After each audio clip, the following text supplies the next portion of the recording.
or bad. One more time for emphasis, verse 10. For we all, somebody say all, must appear before the judgment seat of Christ. Somebody say the judgment seat of Christ, that everyone may receive the things done in his body according to that he hath done, whether it be good or bad. Just for a few minutes, I want to use for a subject, live. Somebody say live. Turn to your neighbor and say live. You may be seeing the presence of the Lord. Live.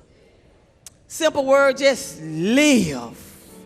Got to be honest that this message is inspired by MJ.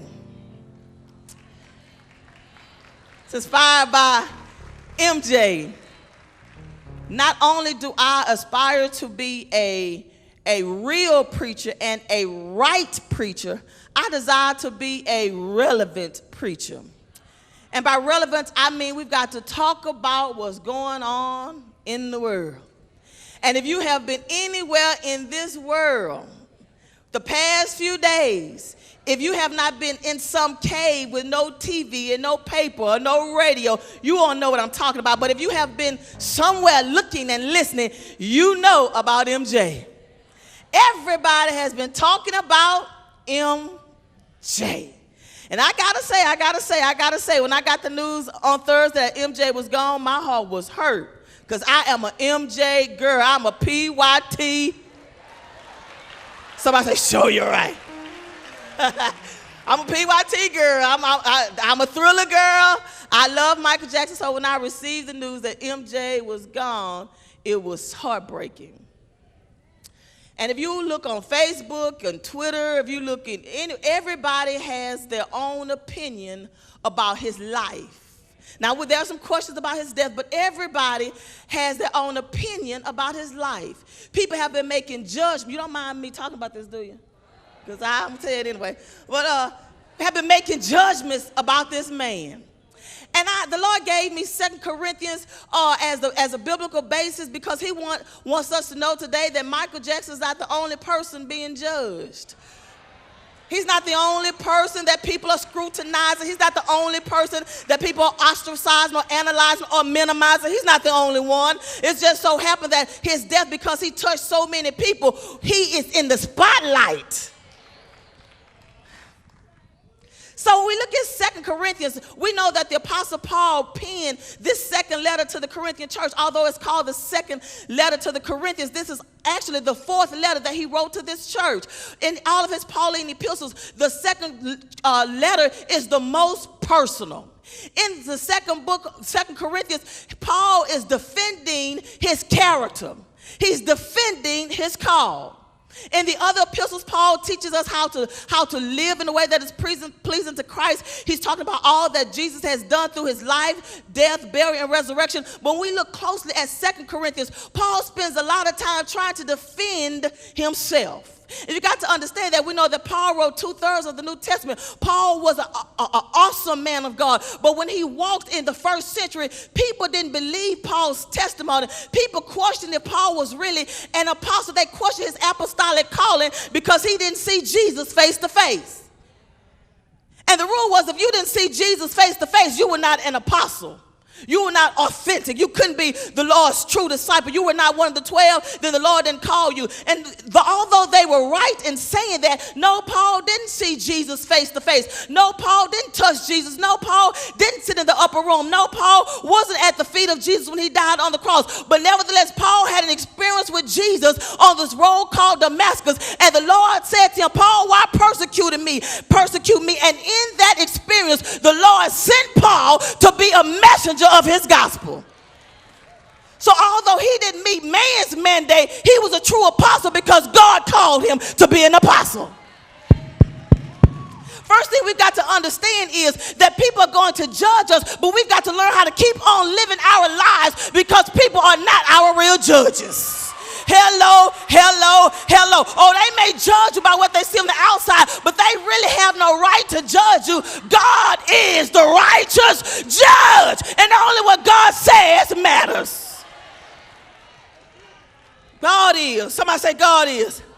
God is the judge. In the first book of Corinthians, Paul said to his brothers, when he stood up to preach, he was so intimidated sometimes because of their faces, because they didn't want to hear from him, because he had this malady, because he had this physical condition. Some people say he had a problem with his eye. Some people say his stature was messed up, that Paul was the best man to look at. And because he didn't walk with Jesus, because he didn't look like he was a preacher, he didn't have a neck like a preacher, he didn't have a hoop like a preacher, he didn't have a howl like a preacher, he wasn't a male like a preacher. They didn't want to.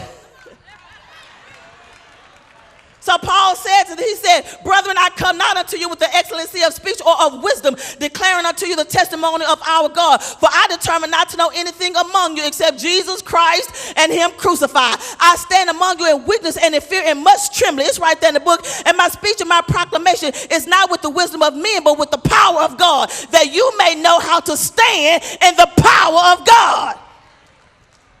What was Paul saying? Paul is what he was saying was, when I stand before you, I'm talking about the power of God. I'm talking about what God is able to do. I'm trying to share with you what God has done in my life. So before you start judging me, why don't you give me a minute to testify?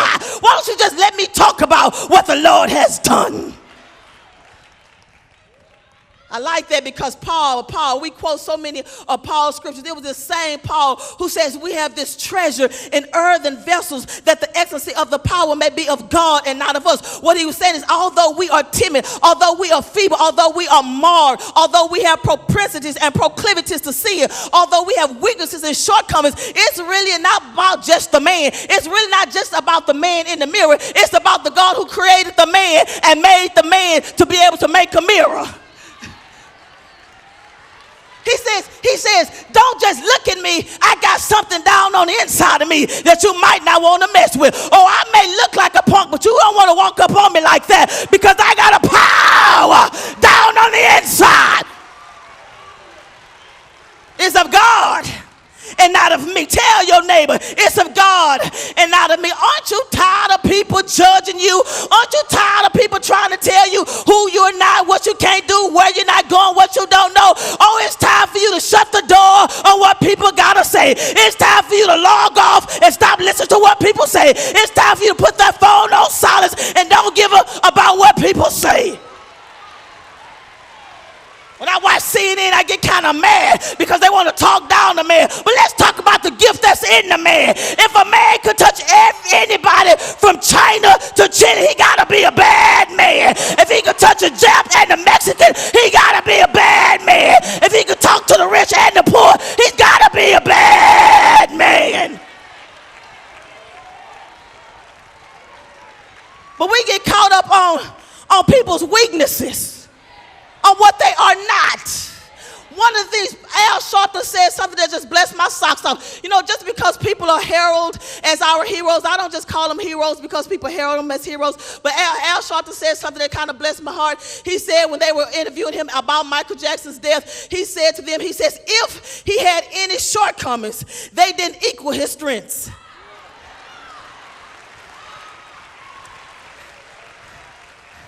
See, he said if.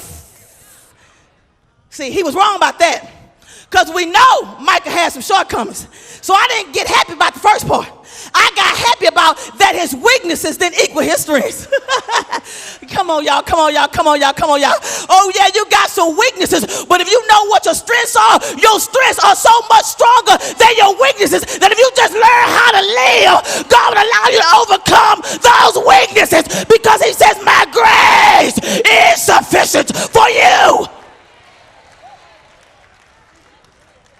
If the man wanted to look like a lion or a monkey, so what? He lived his life. If the man thought he was indispensable or not, so what? He lived his life. If the man was a pedophile or a child molester or not, he lived his life. The question today is, will you live yours? Somebody say live. Somebody say live. Somebody say live. Somebody say live. He was a billionaire, but when he died, they say that he was $400 million in debt. But when he died, he was preparing for a 50-tour concert. I'm trying to tell you, you got to live until you die.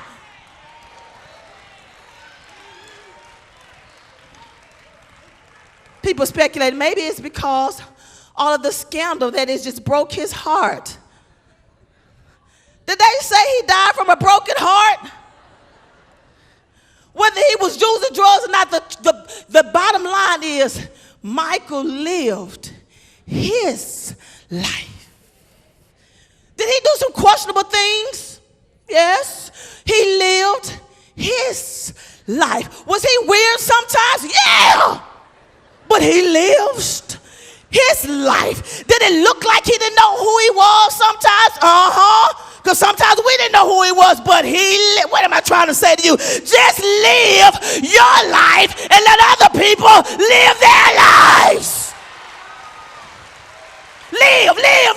If you want to be overweight, just live the best overweight life you can live. Live.